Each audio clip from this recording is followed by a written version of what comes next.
Okay. Files can be, question number 8, files can be structured in serial, sequential, or random format. Tick one box in each row to show whether the statement applies to serial, sequential, or random format.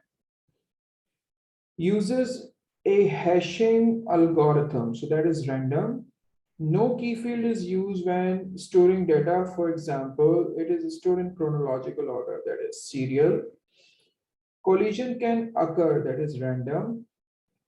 Least efficient for a very large number of records, that is serial. Most efficient for very large number of records, that is basically random. So there is no definition here which is for sequential.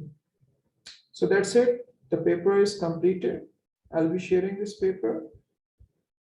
Okay. Thank you very much.